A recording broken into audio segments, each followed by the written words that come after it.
Bonjour à tous, Gentleman Thrower avec vous aujourd'hui. Petite chronique qui s'adresse peut-être un peu plus aux amateurs, ainsi qu'à ceux qui voudraient commencer le disc golf, c'est-à-dire comprendre ce que signifient les chiffres que vous voyez sur votre disque.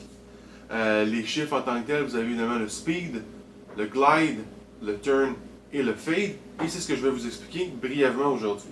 Tout d'abord, le speed. Donc si je prends un driver ici, tel que le Champion Katana, vous allez voir un indice de rapidité de 13, vitesse. La rapidité qui va jusqu'à 14 théoriquement, plus vous avez de vitesse élevée, plus ça veut dire que le disque va aller vite et peut théoriquement aller le plus loin possible.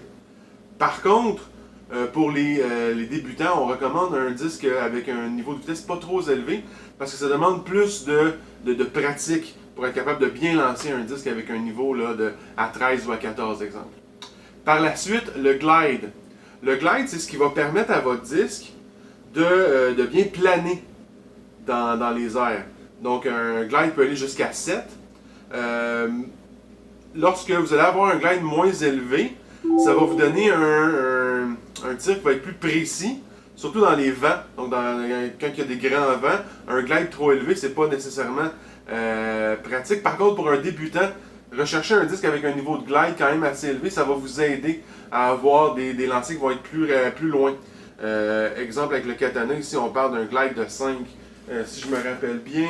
Même chose pour le Mako ici, qui est un mid-range, Mako 3, excusez-moi, qui va également vous donner un glide de 5.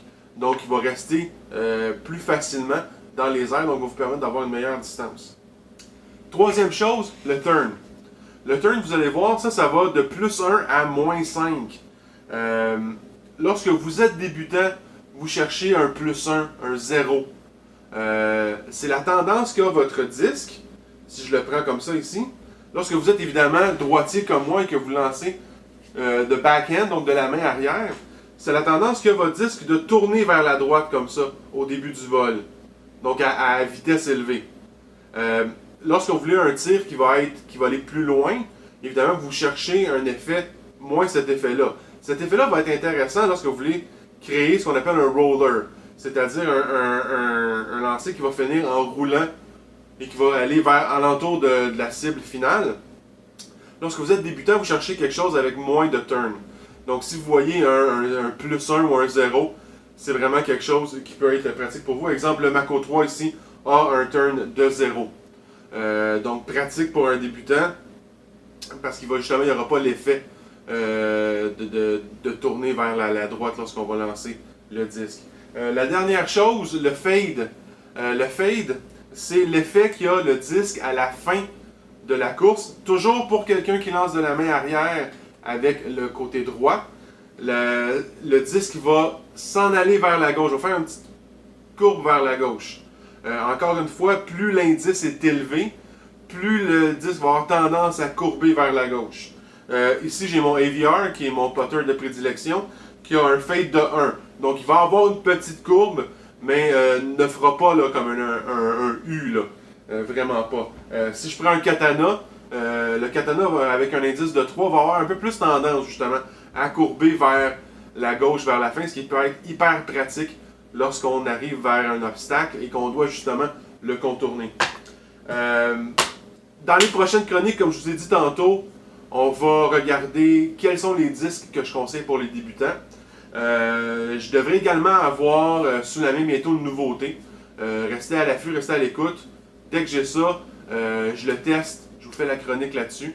De bien belles choses qui s'en viennent. Donc n'hésitez pas à liker la page Facebook que vous voyez ici ou là. Également, je vais mettre des liens dans le bas. Dans les commentaires, vous allez avoir des liens justement vers les différents magasins qui vont vous offrir ces disques-là. Entre autres, Disc Golf Entrepôt de M. Peter Lizotte, qui également vous donne plein de trucs sur son site en français, justement pour bien commencer le disc golf. C'est quelqu'un d'hyper généreux également, vous pouvez toujours le contacter pour avoir de l'information quand vous voulez commencer le disc golf. Donc, c'est l'hiver, c'est pas grave, regardez les superbes couleurs des disques, vous pouvez jouer dans la neige. Le disc golf, c'est un sport qu'on peut jouer vraiment toute l'année. Donc, restez avec moi pendant tout l'hiver. Je vous entretiens sur le disc golf et on va avoir bien du fun ensemble. Bonne fin de journée.